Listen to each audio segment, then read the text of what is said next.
नमस्कार दोस्तों, आज हम लोग पढ़ेंगे जल संसाधन एवं संरक्षण का प्रबंधन, जो है चैप्टर नंबर 4 का 3.6 के बारे में पढ़ेंगे।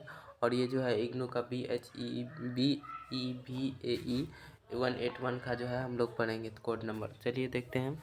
जल नियंत्रण की कमी वाले उत्पादक बनता जा रहा है और कमी के कारण हम सभी के लिए खतरा, जो हमारी आजीविका और कभी कभी हमारे जीवन के लिए भी खतरा हो गया है हो सकती है, जो करोड़ों जन के लिए मीठे पानी के अपर्याप्त मात्रा के रूप में नहीं बल्कि खराब गुणवत्ता जल के रूप में परिभाषित किया जा सकता है।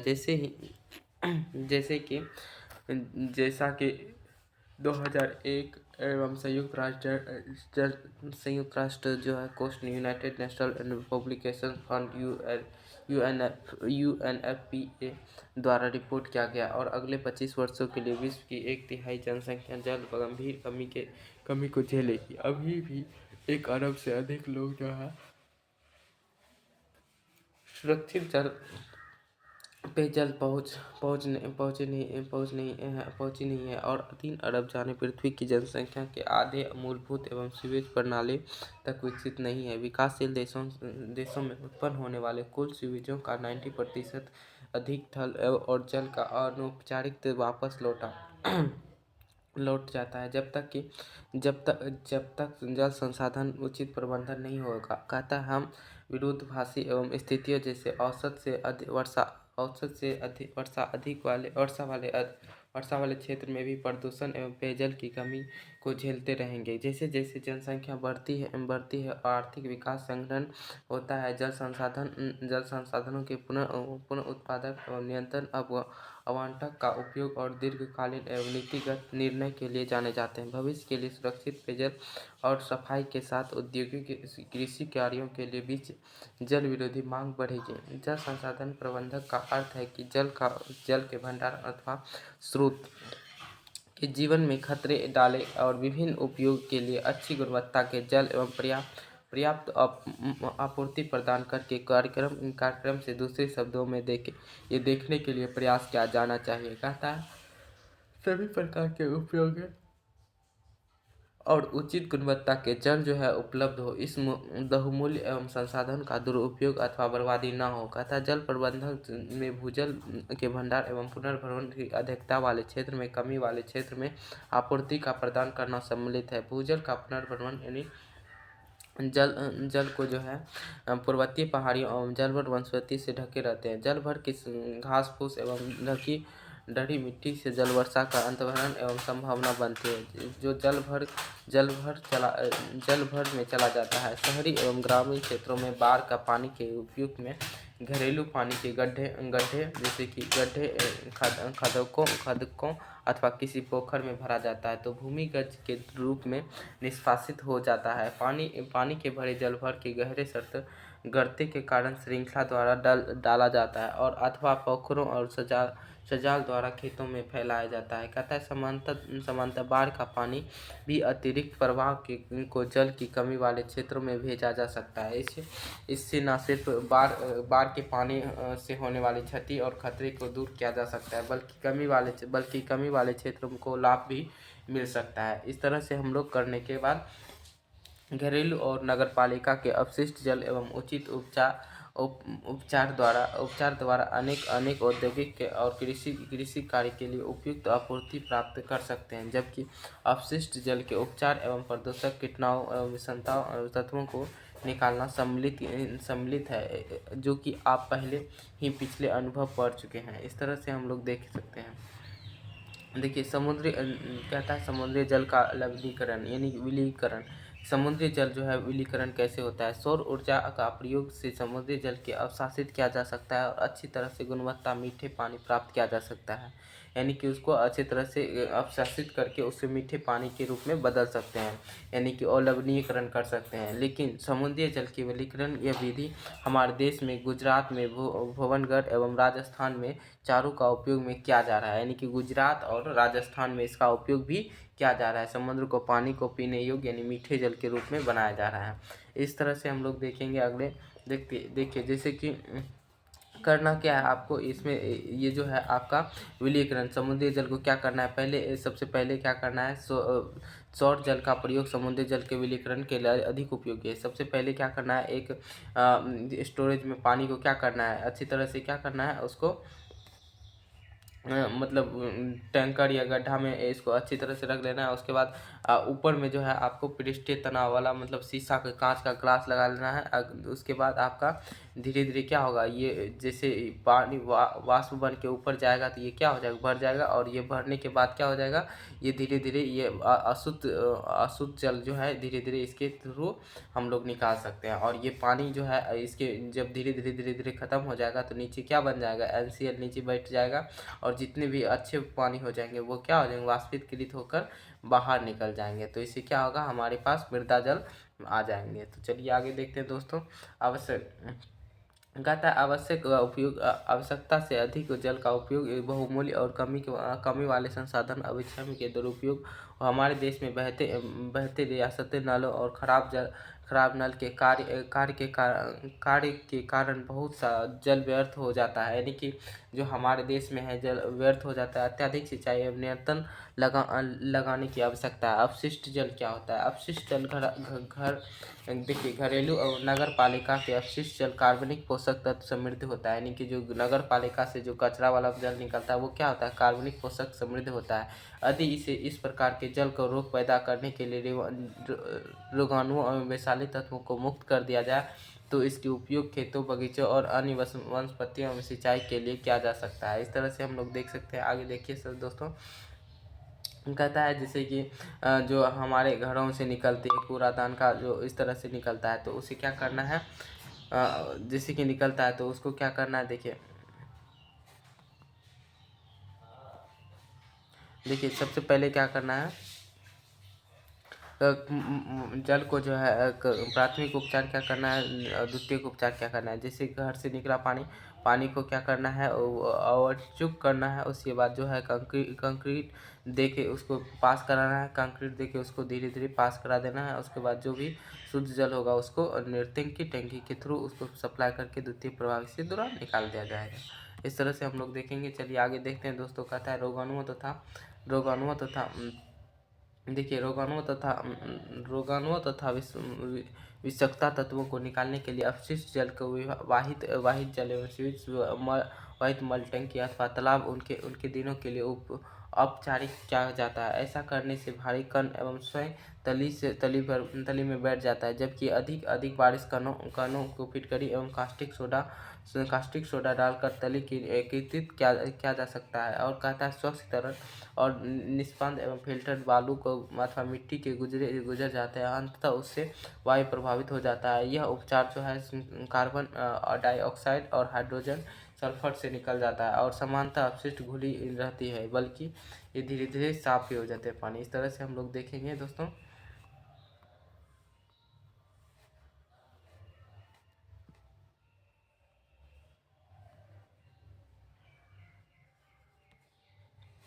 कहता है निष्पादित एवं जल ऑक्सीजन को भी मिला देते हैं, जिससे शोधन में सहायता मिलती है। इस तरह जल के क्लोरीन एवं उचित मात्रा में हानिकारक रोगाणुओं को मार देता है और जल का उपयोग योग्य बन जाता है।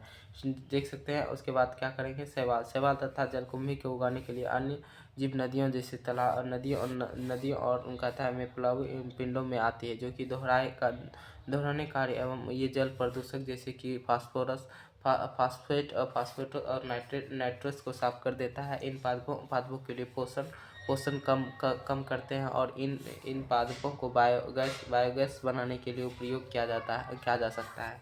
इस तरह से हम लोग देखेंगे दोस्तों। उसके बाद कहता है हम लोग जो है इसके बारे में समझेंगे। कहता है मानव जीवन निर्वाह के लिए सबसे प्रमुख पदार्थ में से एक है। तो जल मानव निर्वाह के लिए सबसे प्रमुख पदार्थ में एक है। तो कहता है देश पर जल की गति सतत होती है। तो किस पे समुद्र में जल की गति क्या होता है, सतत रहती है। जल जो कि एक देश में अनिवार्य रूप से घुलनशील होते हैं। जो किस में घुलनशील होते हैं, तो घुलनशील NaCl में मिल जाते हैं और सोडियम क्लोराइड जो मिल जाते हैं। कहता है कि कृषि जल का सबसे बड़ा क्या है, कृषि जल का सबसे बड़ा जो है मतलब उत्पादक होने में सहायता होता है। ये कृषि में लगभग 88% और 90% भी पाया जाता है। तो हमारे देश में लगभग 87% पाया जाता है। और आपका अमेरिका सब, ब्रिटेन सब में जहाँ पे ज़्यादा कम खेती होती है वहाँ कम लगता है, जहाँ ज़्यादा होता है जब वहाँ ज़्यादा होता है। भारत में आपका 87 आएगा, तो ऑप्शन मार दीजिएगा ये, ठीक। कहता है उसके बाद आपका आएगा, कहता है जल निर्वाह के वर्षण। तो आगे देखते हैं दोस्तों, कहता है अनवीकरणीय संसाधन, थल संसाधन। अनवीकरणीय संसाधन किसे कहते हैं? अनवीकरणीय संसाधन जैसे जल के वनों के विषय में पढ़ने के बाद जानना चाहेंगे। नवीकरणीय संसाधन जैसे कि भूमि, जल, महासागरीय संसाधन, क्या इन संसाधन को पुनर्उत्पादित किया जा सकता है और ना ही विस्तृत किया जा सकता है। कहता है भूमि संसाधन, हमारे लिए भूमि मौलिक संसाधन जैसे कि पिछले अनुभाग में पढ़े हैं। वास्तव में आधार पर हम लोग जिस पर जो है संपूर्ण, जिस तरह से हम लोग संपूर्ण पारिस्थितिक तंत्र में टिका है, सभी प्रकार के थलीय पादप जंतुओं एवं परस्थल पर्यावरण, भूमि जल के मनुष्य एवं जंतुओं की विभिन्न कार्यशालाओं को सहारा देते हैं। और क्षमता जैविक उत्पादक एवं मृदा चट्टान दोनों पर भार वहन करने की क्षमता पर निर्भर करती है। कहता है भूमि जनसंख्या वृद्धि के कारण अत्यधिक दबाव में है और हमारे थल पिंड जिन पर 1901 ईस्वी में 23.8 करोड़ 23.8 करोड़ जन रहते थे, वहाँ से 120 करोड़ भी से अधिक व्यक्ति रहते थे। वृक्षों की अंधाधुंध कटाई अथवा वन रोपण के परिणाम स्वरूप भूजल के अनुरूप मृदा और देश गुणवत्ता की काफ़ी क्षति हुई। इस कारण से क्या हुआ दोस्तों, धीरे धीरे मृदा जो भूमि की सबसे ऊपरी परत थी वो संसाधन की बहुमूल्य, क्योंकि यह जीवता सहारा देती रहती, वनस्पतियों के रूप में भोजन और चारा प्रदान करती है और अनिवार्य रूप से जल भंडारण करती है। इसमें से बालू, सिल्ट और गादर मृत्तिका के साथ मृत्तिका व वायु के आधारित मिश्रित होते हैं। इसमें से समृद्धि कार्बनिक और खनिज पोषक तत्व पाए जाते हैं। मृदा के प्रकार स्थल दूसरे स्थान में भिन्न होते हैं।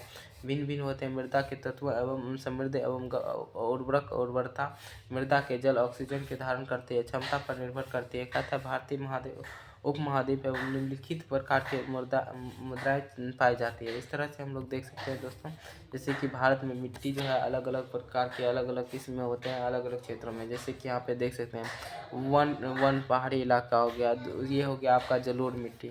उसके बाद आपका ऊपरी सबसे ऊपर में वन और पहाड़ हो गया। उसके बाद नीचे जो है आपका जलोढ़ मिट्टी हो गया, जिसमें जलोढ़ मिट्टी खेती के लिए बहुत ही उपयोगी होता है। उसके बाद आपका ये रेतीली का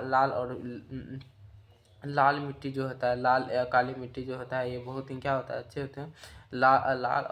लाल और पीली मिट्टी जो है। और उसके बाद आपका काली मिट्टी हो गया, लेटराइट होती है, शुष्क हो गया। इस तरह से गहरी मृदा पठारों के पूर्व बिहार और आंध्र प्रदेश के निचले क्षेत्रों में पाई जाती है। चलिए देखते हैं हम लोग क्या क्या इसकी विशेषता है।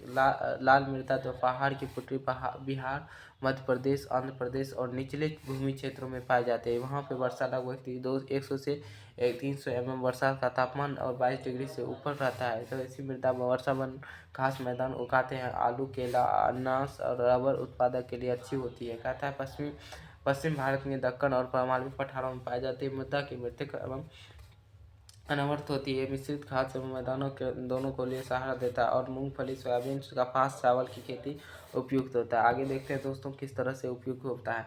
उसके बाद हम लोग देखेंगे, कहता है पश्चिमी मरुस्थलीय क्षेत्र में मृदा कार्बनिक तत्व की कमी और ये समानता उर्वरक मानी जाती है। कहता है ये जल प्रदान किए जाते हैं, इससे उर्वरक बनाया जा सकता है।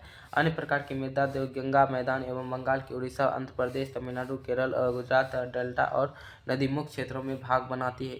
इस मृदा का पहचान दमोट गंडक, शुष्क और संयोजन के भिन्न मोटाई स्थानों पर होती है। ऐसी मृदा उत्पादक होती है। सभी प्रकार के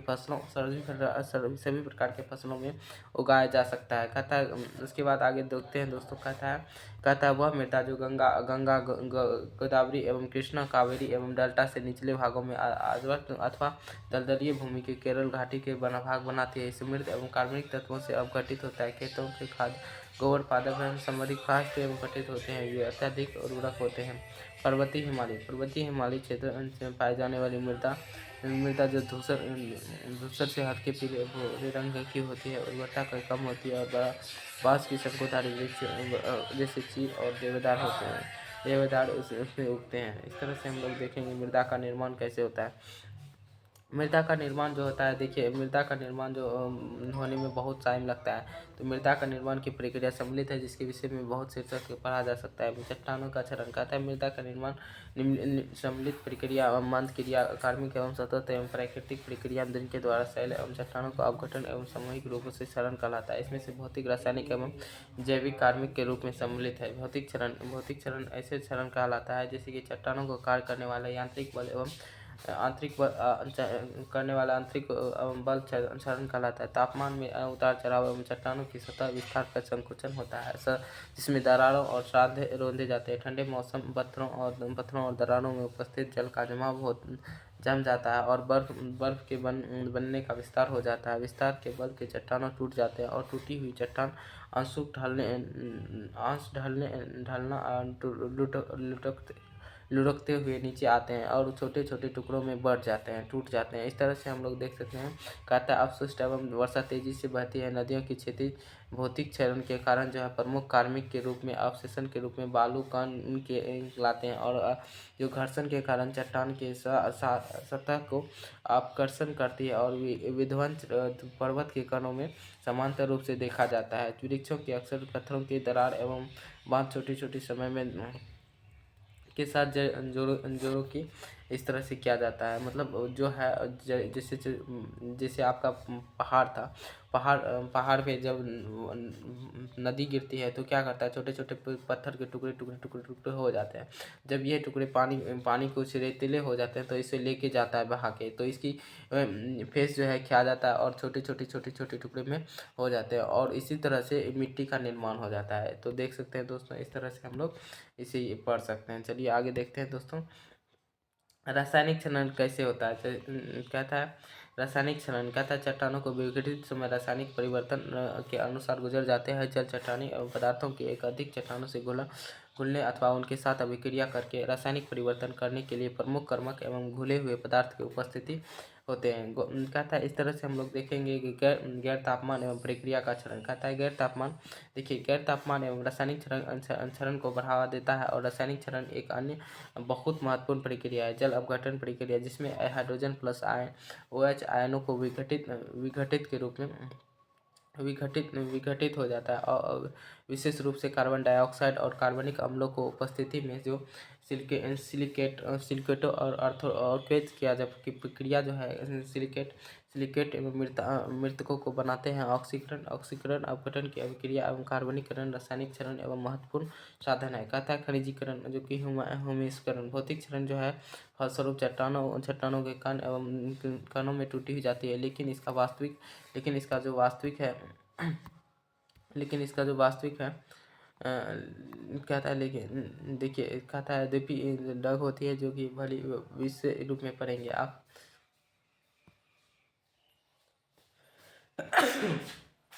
आप अनुभव कर पाएंगे कि संभवतः होगा कि क्षरण एवं काल अधिकतर भौतिक रासायनिक अभिक्रिया सम्मिलित है। मृदा के आगे विकास यानी कि खनिजीकरण एवं भूमिकरण के रूप में सम्मिलित है। मृदा को कार्बनिक बहुत ही पदार्थ से बहुत अधिक होता है और क्योंकि वनस्पति और मृदा जंतुजात एवं बहुत ही विकसित नहीं होता है। ऐसी मृदा जो कि शैवाल और लाइकेन एवं मॉस एवं अन्य छोटे पदार्थ पादप उगते हैं और अन्य अपनी मृत्यु तथा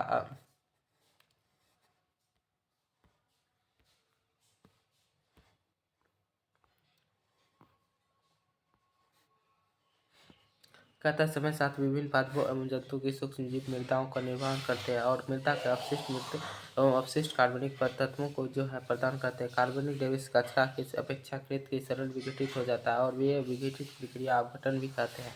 विभिन्न प्रकार के सूक्ष्म जीवाणुओं के कवक एवं द्वारा होता है। ये कार्बनिक पदार्थ के विभिन्न यौगिक एवं पॉलीकेशन प्रोटीन वसा एवं मैग्नीज मोम जैसे रेजिन एवं विघटन कर देती है और यौगिक के आगे सरल एवं उत्पादक के लिए जैसे कार्बन डाइऑक्साइड जल खनिज एवं अखंडित कर दिया जाता है।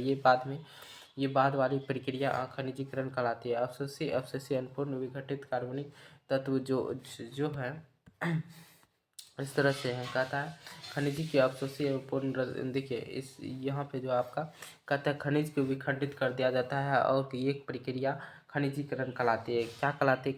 खनिज को अलग कर देती है। और अवशेषी एवं पूर्ण रूप से विघटित कार्बनिक तत्व जो कि खनिजीकरण के बाद बचता है उसे ह्यूमस कहते हैं, ह्यूमस कहलाता है। और इसके बाद बनने वाली प्रक्रिया ह्यूमस कहलाती है। ह्यूमस की आर्किलिस्ट एवं कोलाइडी और गहरे रंगों का पदार्थ जो अधिकांश क्षेत्र मृदा जीवों के लिए ऊर्जा के पोषक एवं स्रोतों के ह्यूमस महत्वपूर्ण है, क्योंकि ये मृदा जो है एक संलग्न गठन करता है जिसमें से बेहतर अववादन एवं सुनिश्चित हो सकता है। क्वालिटी एवं प्राकृतिक होने के कारण इनमें से जल और पोषक ग्रहण और धारण करने की अधिक क्षमता होती है। ह्यूमस मृदा का उर्वरता अत्यधिक बढ़ा देता है। इस तरह से हम लोग देखेंगे दोस्तों। आगे चलते हैं। कहता है कृषि की अति चराई एवं कारण परिवर्तन कहता है मनुष्यों के द्वारा जो है मनुष्यों द्वारा उनकी कृषि प्रसारित प्रक्रिया में होने वाले पर्यावरण एवं परिवर्तन को आसानी के लिए दो प्रकार के विभाजित किया जा सकता है। पारंपरिक खेती के द्वारा परिवर्तन एवं कृषि के कारण हुए परिवर्तन एवं पारंपरिक कृषि की विशेषता एवं भूमि स्वरूप एवं वन रोपण के साथ ही संरचना का हानि एवं मृदा अपरदन, मृदा के पोषक में कमी एवं अति चतुराई एवं ओवर ग्रेजिंग के अधिकतम पशुधन एवं उत्पादक के लिए भूमि संसाधन का दोहन एवं शोधन एवं जबकि आधुनिक कृषि के रूप में भी किया जा सकता है। इस तरह से हम लोग देखेंगे दोस्तों।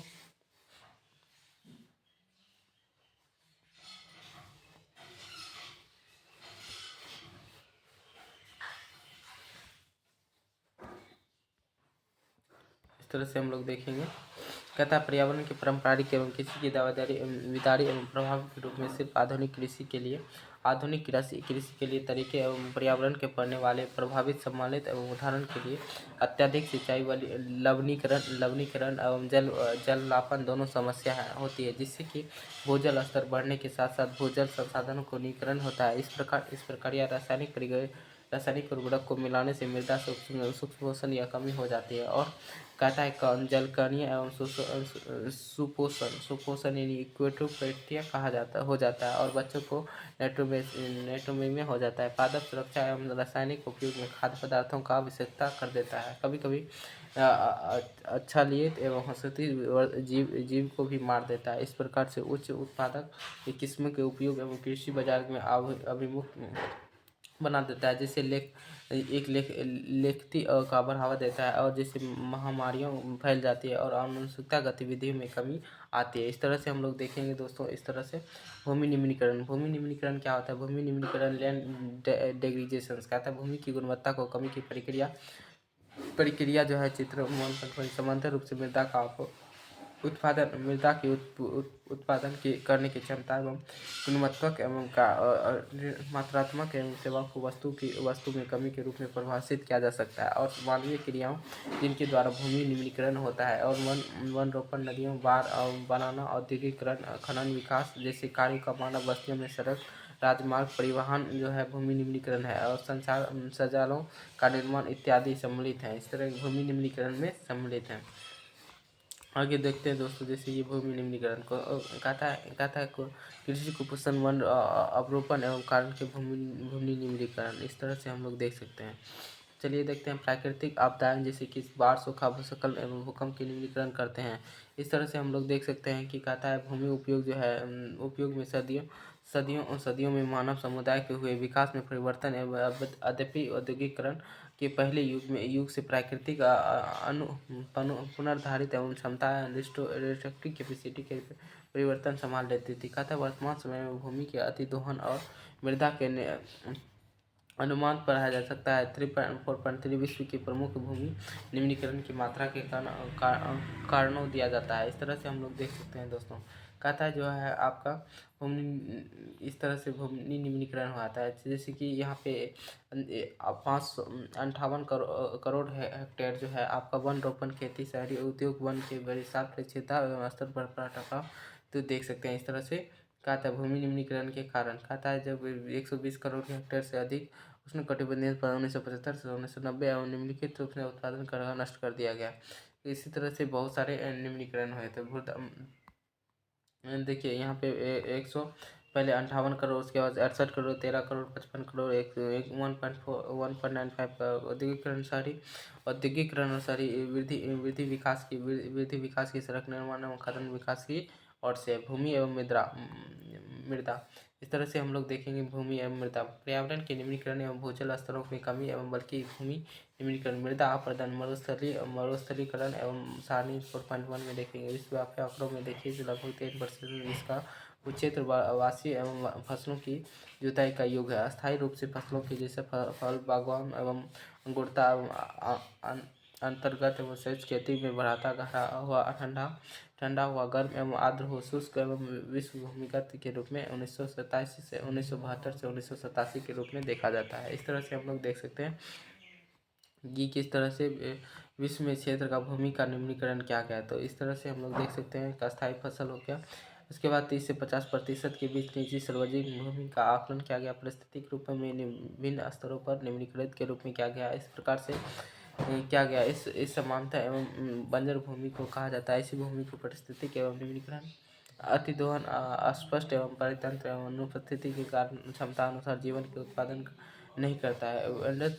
बंजर भूमि विकास एवं मृदा के कारण प्रबंधन एवं तरीके अपनाना, उपयुक्त मित्र एवं जातियों का उगाना एवं संरक्षण करना एवं हितों को समझाना आदि को सम्मिलित है। वर्तमान में निम्नलिखित कार्यक्रम में बंजर भूमि का विकास राष्ट्रीय प्रयासों में आ गया है। जैसे बंजर भूमि के क्या क्या थी है, तो कहता है समकेतिक एवं वेल्टेज भूमि, बंजर भूमि का विकास के लिए WIPD का योजना लाया गया। तो इसमें 3 ऑप्शन दे देगा, एगो नहीं देगा। तो इस तरह से हम कहता है प्रौद्योगिक विकास एवं विस्तार का परीक्षण।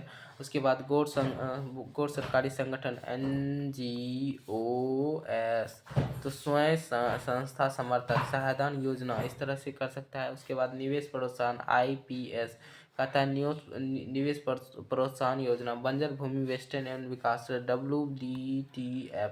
इस तरह से बंजर भूमि जो है इस तरह से आपका आ सकता है। आगे देखते हैं दोस्तों, बंजर भूमि प्रोत्साहन संस्था SPW कहता है ये प्रमुख गतिविधियों के जो है रूप में राजस्थान चारागाह का विकास के रूप में काम लिया गया। चारागाह के मवेशियों कहता है गतिविधियों में मवेशियों की चराई एवं आर्थिक सार्वजनिक से भूमि होती है। भूमि क्षेत्र जैसे कि राजस्थान में सार्वजनिक भूमि एवं भूमि का मवेशी जनसंख्या का रखरखाव एवं महत्वपूर्ण छोटे छोटे चारागाह किसान चारागाह पर निर्भर करता है, क्योंकि उनके निजी भूमि जो है चारे की उपलब्धता कम का होती है। और कहता है विशेष रूप से उन महीनों में जबकि बल्कि का चारा घास उपलब्ध नहीं होता है। कहता है अतः चारागाह का विकास महत्वपूर्ण हो जाता है। निम्नलिखित अनुभव एवं सरकारी संस्थाओं द्वारा समर्पित स्वैच्छिक प्रयासों के जरिए वेस्टलैंड बंजर भूमि का विकास एवं सफलता को प्रदर्शित करता है। इस तरह से हम लोग देख सकते हैं दोस्तों। आगे चलिए देखते हैं। कहता है कहता है प्रत्यंत एवं उदयपुर जिला राजस्थान एवं गढ़वा गोल्डन क्षेत्र में पाया जाता है। कहता है गुलबेंड क्षेत्र में पाया जाता है। इस तरह से हम लोग देखेंगे। तो कहता है सम्मिलित एवं गैर सरकारी एवं संगठन जो कि NGO है, गैर सरकारी संगठन इसका सार्वजनिक भूमि विदेशी एवं कहता है दीवारों एवं आरंभ की गई उपयुक्त मृदा एवं जल संरक्षण के पौधारोपण एवं साथ साथ बीज घास के वृक्ष के रूप में परिवर्तित किया जा सकता है। इस तरह से हम लोग देख सकते हैं दोस्तों। चलिए मृदा वास्तव में जो है आपका कहता है मृदा पर हम जाते हैं कि सामग्री कहता है मृदा वास्तव में जो है वास्तव में सामग्री एवं हम जीते हुए सामग्री के बारे में जो है सहारे हम सभी निर्माण कार्य के व्यवशिष्ट एवं औपचारिक रूप में सहारा देता है और हमारे जल संशोधन करती है और भूमि के कार्य में उपयोग वर्धित करती है। इस तरह से हम लोग कुछ परिवर्तन अच्छे होते हैं और कुछ अच्छे नहीं होते हैं। तो आज किसानों की समस्या सबसे गंभीर चुनौतियाँ मृदा अपरदन एवं मृदा लवणता एवं मृदा प्रदूषण में मृदा उर्वरता को बनाए रखना है। मृदा अपरदन वह प्रक्रिया है जिसमें मृदा की ऊपरी परत हट जाती है और जैसे पवन अथवा जल के द्वारा दूसरे स्थान पर ले जाया जाता है। प्रक्रिया खनिज एवं कार्बनिक तत्वों को पोषण मृदा से निकाली जाती है। उसकी मोटाई, जल की धारण क्षमता इस तरह से हम लोग देख सकते हैं। तथा धारण क्षमता उनकी जो है अप्रयुक्त मृदा की सरिता एवं जलाशय को प्रदूषक बना देती है। इसी मृदा की कमी के कारण इतना समय अधिक होता है। और कहता है मानव दृष्टिकोण से अपरदन एवं मृदा के साथ साथ विलुप्त हो जाते हैं। इनके तरीके एवं बांध बनाने के पता लगाना। कहता है इनके तरीके घास घास का से ढकना एवं घास से ढकना एवं इस प्रकार की जो है एक्टिविटीज घास से ढकना एवं मल्चिंग मृदा अपरदन के संरक्षण व्यापक एवं मृदा अपरदन को रोकने के लिए अपनाया जाना चाहिए। उर्वरक प्राप्त करने के लिए बनाए रखने के लिए तरीके हरा खाद एवं अथवा जैसी खाद के रूप में कार्बनिक पदार्थ का उपयोग करना चाहिए, जिससे पहले उपस्तर एवं किण्व हो चुके मृदा की संयोजकता को बेहतर बनाना एवं जल धारण की क्षमता बढ़ाता है। कहता है स्थिति एवं समुचित संगठन का बढ़ावा देता है। कहता है शुष्क और उप शुष्क क्षेत्रों में अत्यधिक क्षेत्रों में बहुत कम सिंचाई एवं घुलनशील लवणों में वृद्धि की जाती है और लवणीयता क्षारीयता हो जाती है। ये पादप वृद्धि के लिए प्रतिकूल होती है। जब जल मृदा से वाष्प हो जाता है तो लवण जैसे कि क्लोराइड, सल्फेट एवं NaCl, Mg एवं कार्बोनेट इसमें से संचलित हो जाता है। कहता है क्षारीय मृदा सबसे प्रभावी औपचारिक जिप्सम के उपयोग करना एवं लवणीकृत मृदाओं से सोडियम एवं निच्छिलित करना सहायता के लिए अच्छा निकासी एवं तंत्र का प्रदान करना जाना चाहिए। गंभीर समुद्र एवं लवणता के क्षेत्रों में सर्वाधिक लवण एवं सह प्रजातियों के उगाई जा सकती हैं। भूमि का उपयोग एवं जल योजना के और आगे देखते हैं दोस्तों। कहता है इस तरह कहता है भूमि के समाप्ति हो जाने वाला संसाधन जो कि जलवायु परिवर्तन का भौतिक परिक्रमा के अत्यधिक संवेदनशील होता है। भूमि के उपयोग में उपभोक्ता एवं क्षमता के अनुसार किए जाने वाली प्रक्रिया एवं उपभागों को प्रभावित भूमि के रूप में किया जा सकता है। मूल्यांकन उसकी उपयुक्त एवं क्षमता एवं मूल्यांकन की भार वहन करने की क्षमता एवं उर्वरता द्वारा किया जाता है। कहता है चूँकि बढ़ती जनसंख्या के लिए भोजन एवं खेती के लिए अत्यधिक भूमि आवश्यकता है, अतः उर्वरक कृषि भूमि के गौण कृषि एवं जैसे सड़कें और इमारतें का निर्माण के लिए अतिक्रमण एवं कम से कम होना चाहिए। कहता है उद्यम एवं विकास के बांधों तथा जलाशय निर्माण एवं खनन कार्यों के लिए स्थान पर चयन करना अत्यधिक सावधानी बरतनी चाहिए, जिससे कि क्षेत्रों के बढ़ावा रहने के लिए सामाजिक एवं आर्थिक जो है स्थिति के नुकसान ना हो रहा। इस तरह से हम कहते हैं पहाड़ी क्षेत्रों में जहाँ तक संभव हो वांछित एवं रखना चाहिए, क्योंकि ईंधन चारों ओर इमारती लकड़ी संसाधन के कार्य एवं पशुपालन के लिए स्थानों पर प्रदान करते हैं। कहता है इसके अतिरिक्त जो है वन भूजल एवं बढ़ाने के लिए सहायता देता है, और क्योंकि ये सतह वह जल एवं प्रभावित बांध तक पहुँचते हैं। इस तरह से कहता है जिससे जल भूमि द्वारा अवशोषित किया जाता है, बाढ़ से बचाव के लिए किया जाता है। इस तरह से हम लोग देख सकते हैं दोस्तों। आगे देखते हैं। कहता है जैसे कि हमने पहले कहा था कि मृदा जो है बहुमूल्य संसाधन है। इसके बनाने के लिए करोड़ों वर्ष लगते हैं। इनके बनने के लिए कितने वर्ष लगते हैं? करोड़ों वर्ष लगते हैं। इसीलिए मृदा को उचित प्रबंधक बेहद आवश्यक है। मृदा के अपरदन के तरीके होते हैं, यानी कि मृदा अपरदन को कम करने के लिए रोकना और मृदा के उत्पादक को पुनः करना, इस तरह से प्राप्त करना। इस तरह से हम लोग देख सकते हैं। इसमें जो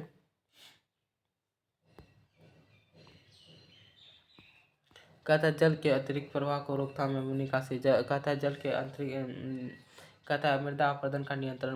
मृदा अपरदन को नियंत्रण कैसे कर सकते हैं? कहता है मृदा अपरदन को रोकने का सबसे महत्वपूर्ण तरीका है कि घासों, झाड़ियों और वृक्षों का उगाना। अर्थात जैसे तांत्रिक एवं निर्माण के मुक्त एवं नियंत्रित जल प्रवाह को रोका सके। ऐसे जल प्रवाह के पतली किनारे जो है नलियों बन जाते हैं, और इससे जो है गहरी एवं संकरी घाटियों का विकास होता है, जिससे बड़ी दर्रे एवं घाटियों बन जाते हैं। और प्रसिद्ध चंबल की दर्रे एवं गहन मृदा का अपरदन के फलस्वरूप बना है, और ये प्रक्रिया अब तक जारी है। इससे रोकने बांधों की श्रृंखला निर्माण के लिए नियंत्रित किया जा सकता है, और जो बहते हुए पानी के प्रवाह एवं नदियों को चौड़ा होने से रोकता है। कहता है महाराष्ट्र, केरल, मध्य प्रदेश, उड़ीसा तटों के किनारे चौड़ी दीवारें समुद्री लहर अपर्दन की नियंत्रित करने के लिए बहुत ही प्रभावी सिद्ध हुआ है। कहता है मरुस्थल मलाई तटों के पवन एवं थोड़ा सा बालू की गति को पवन के साथ वृक्षों को जो है वृक्षों को और झाड़ियों को अवरोध कर लगाया जा सकता है। पर्वतीय एवं पहाड़ियों के क्षेत्र में स्वभूम पर्वतीय क्षेत्रों में पहाड़ियों को कलम एवं शाखाओं को रोपाई न करके सिर्फ ढाल मजबूत बनाया जाता है, बल्कि किसानों को जलाने की लकड़ी एवं चारा भी मिलता है। कहता है इस वजह से हम देख सकते हैं। कहता है वृक्षों की झाड़ियों का अवरोधक, बालू पतन, थोपड़ा एवं गति की नियंत्रक एवं संवेदनशील ढालों को वनस्पति एवं संवर्धन किया जाता है। आरंभ में बीजों की रस्सी के रूप में दिया जाता है किला की मजबूती। इस तरह से हम लोग देख सकते हैं घासों की वृद्धि करके हम लोग मृदा अपरदन को रोक सकते हैं। इस तरह से कहता है मृदा बीमारों के रुग्ण विचार उपचार। कहता है इस तरह से हम लोग कह सकते हैं विश्वास के बगैर अति उपयोग वांछित मृदा पोषक की कमी हो सकती है। और कहता है उर्वरता के सब्जियां चक्र एवं मटर एवं फली एवं पोषक की कमी को दूर करने की सहायता मिलती है। फलीदार फसलों को मटर जैसे नाइट्रोजन और पूर्ति करते इस प्रकार की कई बंधक क्षमता एवं उत्पादक में बढ़ती है। फसलों के जड़ एवं प्रवाह के बीच भागों में खेतों के कुछ समय के लिए छोड़ दिया जाता है, जिससे कि मृदा अपरदन का बचाया जा सकता है। इस तरह से हम लोग देख सकते हैं किस तरह से मृदा अपरदन को रोका जा सकता है। देख सकते हैं यहाँ पे कहता है वांछित वृक्षारोपण झाड़ एवं जंगल व्यवहार धारणों को पहाड़ में काटता है। इस तरह से हम लोग कर सकते हैं। कहता है ये देखा गया कि अत्यधिक सिंचाई जो है मृदा की संतृप्त अथवा जल का प्लावन के हो सकता है। इस तरह से उत्पादक अधिकांश लुप्त हो रही है। इस तरह से क्षेत्रों में अधिक सिंचाई के फलस्वरूप मृदा की लवणता एवं क्षारता बढ़ जाती है, जो कि रुग्ण बना देती है। इस प्रकार की मृदा जो है सबसे पहले नहरों, जलाशय, टंकियों के रूप में विस्तृत बंद कर ली जाती है। सिर्फ वांछित क्षेत्रों में उपयोग करके निर्वाचित किया जा सकता है। आगे देख सकते हैं दोस्तों 4.5 सारांश है। इस तरह से फोर चैप्टर जो ख़त्म होता है। अगली वीडियो में हम लोग 5 चैप्टर को देखेंगे। Thank you.